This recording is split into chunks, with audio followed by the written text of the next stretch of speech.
आइए आज हम अपनी इस क्लास की शुरुआत एक कहानी के माध्यम से करेंगे। आज मैं आपको एक मोटिवेशनल स्पीच के माध्यम से मैं आपको कहानी सुनाऊंगा जो कहीं ना कहीं एक स्टूडेंट पे ही निर्भर करती है, या मतलब देखा जाए तो एक व्यक्ति का किस प्रकार से चीज़ों को लेकर के अच्छा हुआ जाए, चीज़ों को किस प्रकार से बेहतर रूप से समझा जाए।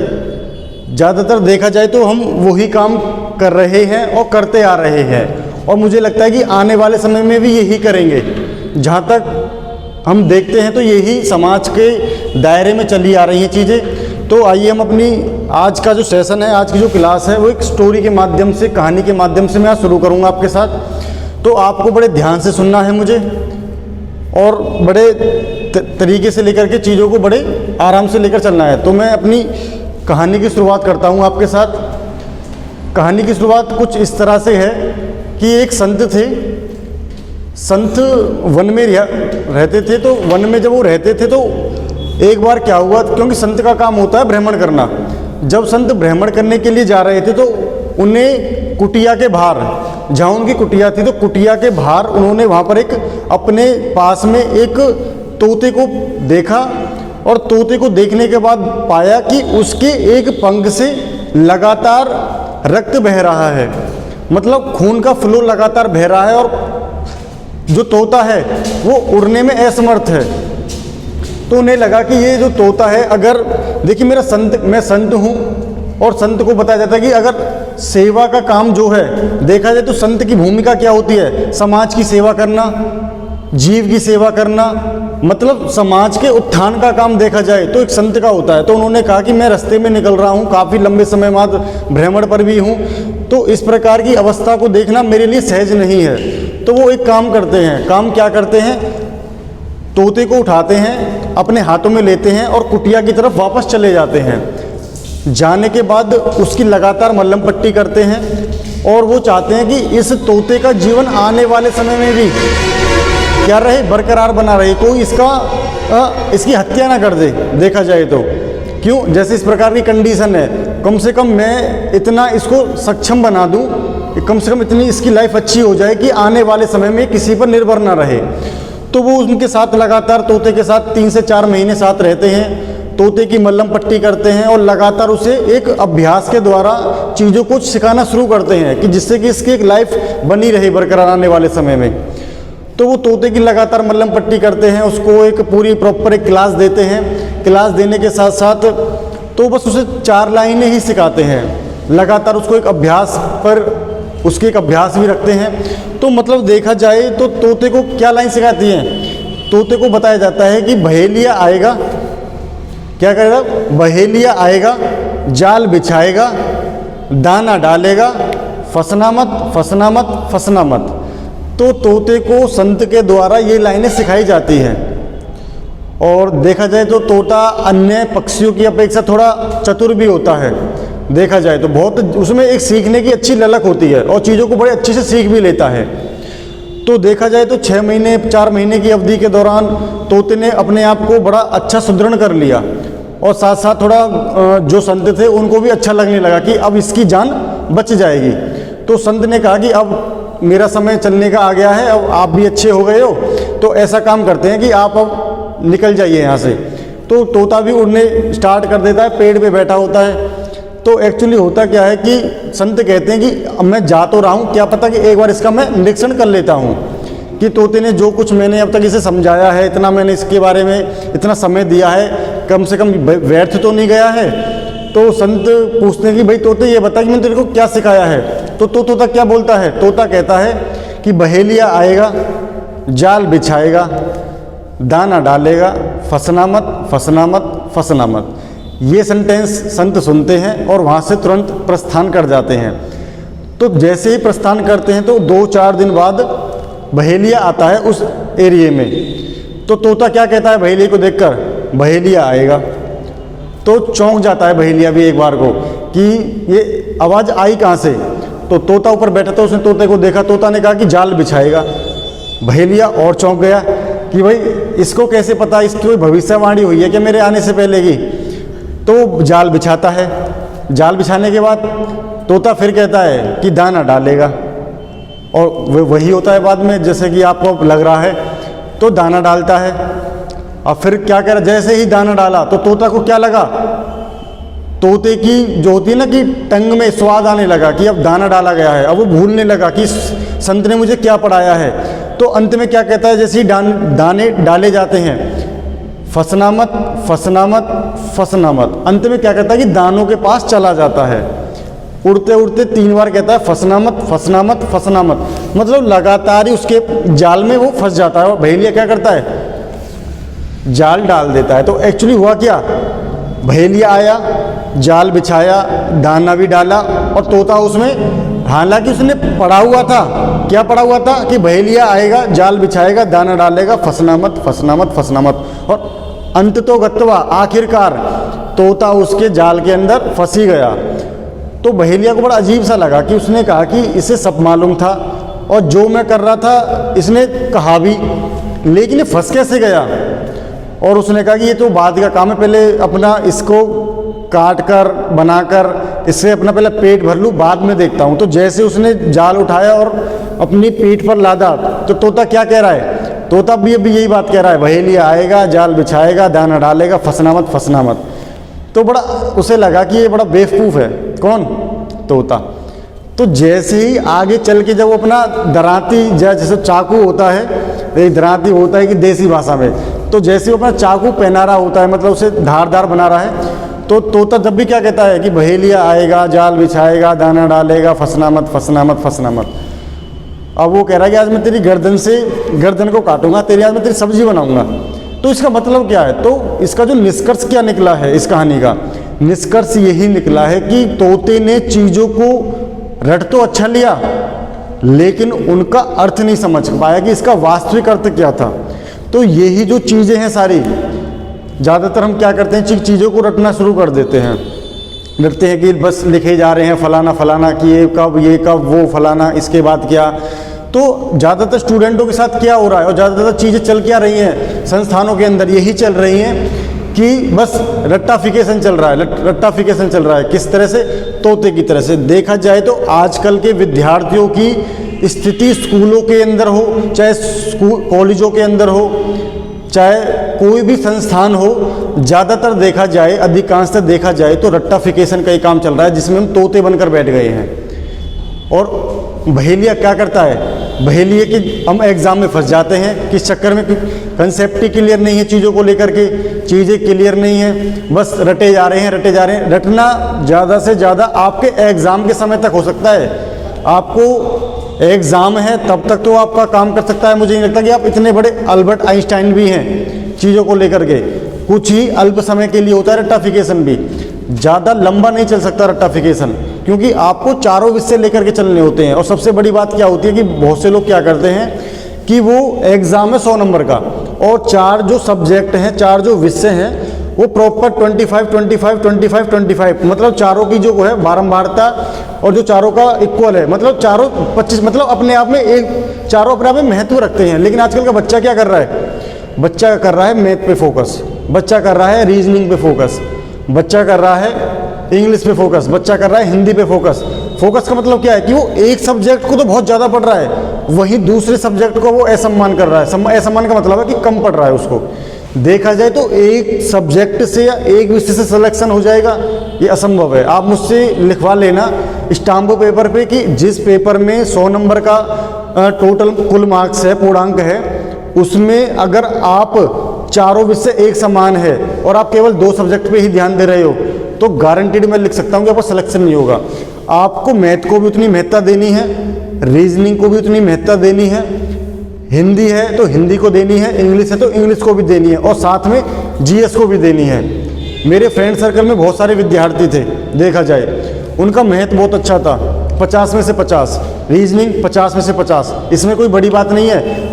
आपके जैसे देखा जाए तो स्कूल के दौरान या कॉलेज के दौरान आपने सुना भी होगा कि मेरे फला दोस्त क्या, मेरे फला मौसी के चाचा के लड़के के कज़न के 100 में से 100 नंबर मैथ में आए हैं, अकाउंट में आए हैं। जो न्यूमेरिकल सेक्शन होगा, जहाँ पे एक देखा जाए तो पूरा कैलकुलेशन पर्चे पे होता है या परीक्षा में होता है, तो उसमें 100 में से 100 नंबर कोई ज़्यादा बड़ी बात नहीं है, आते भी हैं और आए भी हैं। लेकिन जीएस जैसे सब्जेक्ट में जनरल स्टडी के सब्जेक्ट में अपॉन में से अपॉन या बट्टे में से बट्टा नंबर लाना बहुत बड़ी बात हो जाती है। और ज़्यादातर देखा जाए आज के समय में ज़्यादातर लोगों के सिलेक्शन जीएस के आधार पर रुके हुए हैं। बहुत से लोग देखा जाए तो राज्य स्तर पर हिंदी को बड़ा ज़्यादा महत्व नहीं देते हैं। वो कहते हैं कि हम उत्तर प्रदेश राज्य से हैं, हिंदी तो हम बोलते ही हैं, और देखा जाए तो हिंदी तो हमारी अच्छी हम कर लेंगे, और ऐसे ही वो जीएस को नकार देते हैं। अरे ये क्या है कि लिखा तो हुआ है किताबों में, रटना ही तो है। तो रटने का मतलब है कि आप भी तोते बन रहे हो। तो मैं आपसे एक बात कहना चाहता हूँ कि जितना आप मैथ पर फोकस कर रहे हो, जितना आप रीजनिंग पर फोकस कर रहे हो, इतना ही महत्व आप अन्य सब्जेक्टों को भी दें। ये नहीं कह रहा मैं कि जीएस को दें, जीएस पर भी मत दें, लेकिन जीएस को भी दें, चारों को महत्व दें। ये मैं अगर देखा जाए तो इतना जो मैंने अभी समय गुजारा इस प्रतियोगी परीक्षाओं के दौरान, इसमें सबसे बड़ी बात यही निकल के आ रही है कि बच्चा चारों विषय पे ध्यान नहीं दे रहा है। वो क्या ध्यान दे रहा है? केवल मैथ। हालांकि देखा जाए तो मैथ शुरू से ही अट्रैक्ट तो करता है, इसमें कोई बड़ी बात नहीं है। इसमें मैं भी एंडोर्समेंट करूंगा, समर्थन करूंगा चीज़ों को लेकर के, लेकिन आपको अंतिम फाइनल रिजल्ट चाहिए। किसी को खुश करके देखा जाए, अगर आपको किसी को खुश करना कि मेरा मैथ अच्छा है, मैं 50 से 50 ला रहा हूँ, वो आपकी संतुष्टि का तो माध्यम हो सकता है, लेकिन क्या वो अंतिम संतुष्टि है? अंतिम संतुष्टि का माध्यम नहीं है वो। अंतिम संतुष्टिया जो सेटिस्फेक्शन है वो आपका जब तक आपके हाथ में 1 महीने की सैलरी नहीं आ जाएगी ना, जब पता लगेगा कि जेब में पैसे नहीं है, लोगों को सुविधा नहीं मिल पा रही है, मुझे खुद सुविधा नहीं मिल पा रही है, समझ रहे हो? तो जो एग्ज़ाम का मतलब है कि आपको एग्ज़ाम के पॉइंट ऑफ व्यू से पढ़ना है चीज़ों को लेकर के। दूसरी बात, सबको महत्व देना है। और तीसरी बात देखा जाए तो हमें किसी को ना खुश नहीं करना है, खुश करना है अपने आप को। कहते नहीं है कि मैं अच्छा हूँ तो सभी अच्छे हैं। तो मतलब कहने का ये कि अगर आप अच्छे हो ना, अगर आपका हेल्थ अच्छा है, हेल्थ इज़ वेल्थ, अगर आपका स्वास्थ्य अच्छा नहीं है तो आपको ना तो गाजर का हलवा अच्छा लगेगा, ना आपको ताजमहल अच्छा लगेगा। क्यों? आप खुद ही अच्छे नहीं हो, आप अंदर से ही अपने आप को महसूस अच्छा नहीं कर पा रहे हो, तो सामने वाले से आप, क्योंकि सामने वाला भी अपने जैसा व्यक्ति दिखता है कि इसमें मेरी जैसी क्वालिटी है नहीं है, क्वालिटी भी मिल जाए, वो फिर एक माइंड सेटअप देखेगा। आप सुंदर हो कोई बड़ी बात नहीं है, आपका माइंड उससे माइंड से मिल पा रहा है, 10 बातें उसके अंदर कॉमन है, 10 बातें उसके अंदर है, तो उनमें से अगर 8 बातें मिल पा रही हैं ना, तो उसका रूप स्वरूप देखा जाए तो कैसा भी हाव भाव हो, एक पैसा भी प्राथमिकता रखता है सामने वाले व्यक्ति के लिए। आजकल दोस्ती उसी से रखी जाती है जिसमें पैसा है, लेकिन कुछ ना कुछ बातें ऐसी मैच हो जाती हैं कि उसका एक जो संबंध होता है वो लंबे समय तक चलता है। देखिए मैं काफ़ी सारी बातें कर रहा हूँ, मैं केवल इसी आधार पर कर रहा हूँ कि आपका ना सिलेक्शन होना चाहिए, अंतिम सिलेक्शन ही आपकी संतुष्टि है। प्री निकाल लिया, खुश हो गए, मेंस निकल गया, खुश हो गए, टाइपिंग निकल गई, खुश हो गए, अंत में क्या रिजल्ट आया? मेरिट में भाई ज़्यादा नहीं 2 नंबर से रह गया। तो जो आपकी सेटिस्फेक्शन जो 1 साल तक चली थी, उसकी जो मतलब देखा जाए तो वो ध्वस्त कहाँ पर हो गई? 1 साल बाद, 12 महीने बाद पता लगा कि सिलेक्शन नहीं हुआ। जहाँ पे आपकी संतुष्टि बहुत ज़्यादा थी, अंत में आकर के 0 हो जाएगी, और जहाँ पे आपने लोगों को बताया था वो ही कल के दिन आपका लेग पुलिंग करने लगेंगे, मतलब आपकी टांग खींचने लगेंगे। ये वास्तविकता है। ज़्यादातर देखा जाए तो फ्रेशर जो बच्चा होता है ना, वो अपने आप में देखा जाए तो एक तरह से एक हाथी की तरह निकलता है घर से कि भाई मैं ही हूँ सब कुछ। धीरे धीरे जब समय निकल जाता है, समय व्यतीत हो जाता है चीज़ों को लेकर के, देखिए मैं अपना ना दर्द बयां नहीं कर रहा, मैं चीज़ों की वास्तविकता आपको बता रहा हूँ कि एक्चुअली में ऐसा होता है स्टूडेंट की लाइफ में कि वो बड़े जोश के साथ चीज़ों को लेकर घुसता है कि वो मतलब देखा जाए तो उसके अंदर इतना कॉन्फिडेंस होता है कि वो कितनी भी बड़ी दीवारों से एक घूंसे में तोड़ने की ताकत रखता है। लेकिन एक्चुअल में देखें तो हड्डी टूट जाएंगी, दीवार नहीं टूटेगी, बम से ही गिरेगी दीवार, या पत्थर से टूटेगी या फिर किसी कुल्हाड़ी से टूटेगी। जब समय धीरे धीरे व्यतीत होता है, आपका जोश भी कम होता चला जाएगा। जोश इतना कम हो जाएगा कि आपके अंदर इतनी हिम्मत नहीं बचेगी कि आप किसी दूसरे व्यक्ति को अपने बारे में बता सको और उसे भी मोटिवेट कर सको। ये तभी हो पाएगा जब आप चीज़ों को धीरे धीरे साथ लेके चलोगे। देखिए आपके साथ मैं इतनी बातें इसलिए कर रहा हूँ क्योंकि मैं भी उस फेज से गुजर के आ चुका हूँ, और प्रतियोगिता परीक्षा की जितनी बड़ी खाई आज के समय में बन गई है ना, क्यों? पहले 12th के बाद चीज़ें अलग थी, आज हर व्यक्ति इंटरमीडिएट लेवल पे आता है, 12th लेवल पे आता है, तुरंत उसके मन में एक चीज़ निकल के आती है, या तो एसएससी, यूपीएससी, स्टेट एग्ज़ाम या सरकारी नौकरी। कुछ भी मिल जाए, सरकारी नौकरी मिल जाए। हालांकि देखा जाए तो प्राइवेट नौकरी वाला भी तो नहीं खा रहा है, सरकारी वाला, लेकिन वो क्या है कि पद की महिमा है। जैसे देखा जाए ना, थोड़ा स्टेटस की भी बात होती है। मैं आपको रियलिटी बता दूं क्यों इसलिए होती है, क्योंकि आपने देखा होगा कि ज़्यादातर जैसे मार्केट के अंदर टमाटर कम हो गया, मार्केट के अंदर टमाटर कम हो गया, तो टमाटर की क्या हो गई, वैल्यू ज़्यादा हो जाएगी। आज के टाइम में प्याज ज़्यादा महंगाई हो रही है, क्यों, मार्केट में है ही नहीं, मार्केट के अंदर है ही नहीं, लोगों की डिमांड ज़्यादा है। तो ऐसा क्या है कि आपके एक पूरे सर्कल में 100 घर हैं, 100 घर में 10 लोग सरकारी पे लगे हुए हैं, देखा जाए तो वो भी ज़्यादा अपना जीवन ही व्यतीत कर रहे हैं, लेकिन सामने वाले के सामने एक बनावटीपन दिखा रहे हैं कि मैं हूँ। मैं किसी की, देखिए मैं आलोचना भी नहीं कर रहा, मैं केवल इसलिए बता रहा हूँ कि आजकल ये डिमांड क्यों बढ़ी है। डिमांड इसलिए बढ़ी है क्योंकि देखा जाए तो है तो कम, 100 घर में 10 व्यक्ति सरकारी में, 90 प्राइवेट में, तो वो कहते हैं कि जो हम, देखा जाए तो कहीं ना कहीं थोड़े फाइनेंशियल को लेकर के बात आते हैं, आप थोड़ा समझ गए होंगे, इतने सेंसिबल तो आप भी हैं। तो ये जो सारा प्रारूप है, 12th के बाद बच्चा इसी में घुसता जा रहा है। अगर वो एक बार गलत दिशा में घुस गया, एक बार वो अगर गलत दिशा में घुस गया, तो ये मान के चलिए कि वो उस खाई में से निकलना बहुत ही असंभव हो जाता है। और 3-4 साल उसमें अगर निकल जाते हैं, 4-5 साल और निकल जाते हैं, बच्चा भी पता नहीं क्या एक पूरी शपथ लेके आता है कि भाई 18 का हूँगा, 21 का हूँगा, और 30 साल तक देखता है कि जनरल हूँ तो 30 साल की उम्र तक पूरा देखूँगा, 27 साल की उम्र तक देखूँगा, SC हूँ तो OBC हूँ, मतलब पूरा जीवन निकाल देता है उसमें। अरे आपको सिलेक्शन 3-4 साल के अंदर ले लेना है, 5 साल के अंदर ले लेना है, ये नहीं है कि पूरा कसम ही खा के आए हो भैया मैं यही करूँगा। अगर नहीं हो पा रहा है ना तो साइड हो जाइए। मेरा पॉइंट ऑफ व्यू ये भी कहता है, ज़्यादा समय एक कसम खा के थोड़ी ना बैठे हम कि इसी से ही जीवन चलेगा या यही जीवन है, नहीं, ये चीज़ भी गलत है। देखा जाए तो आप भी कहीं ना कहीं से एक्सेप्ट करोगे। तो ठीक है, आज मैं आपके सामने काफ़ी सारी बातें की मैंने, और अगर आपको थोड़ा बहुत भी अच्छा लगे तो मुझे कमेंट बॉक्स में करके बताना, और ज़्यादा से ज़्यादा अपने आप को महत्व दो, क्योंकि आप संसार में अकेले ही आए हो और अकेले ही जाओगे। आप क्या कर रहे हो, दूसरे को महत्व दे रहे हो, अपने आप को क्या कर रहे हो, मैं ये हूँ, फलाना हूँ, मतलब 100 तरह की तो मनगणनाएं अपने मन में बैठाए हुए हो। 2-4 सामने वाला कह देता है मैं डिमोटिवेट हो गया, भाई मुझे ना मोटिवेशन चाहिए। अब वो मोटिवेशन ढूंढने के लिए जाएगा, अब मुझे ये नहीं पता कि उसे मोटिवेशन कब कब चाहिए। जैसे दवाई की डोज होती है ना, सुबह शाम लेनी है, 2 घंटे बाद वो मोटिवेट रहता है, फिर 2 घंटे बाद किसी ने कुछ कह दिया डिमोटिवेट हो जाएगा। पता नहीं कैसी मानसिकता है लोगों की।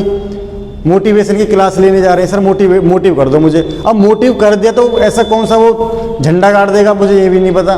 तो जो मन का खेल है ना, जो सारा दिमाग का खेल है, वो आपको अपने आप ही सुदृढ़ करना है। मन को कितनी, मन के हारे हार और मन के जीते जीत, ये साइकोलॉजी में एक लाइन है।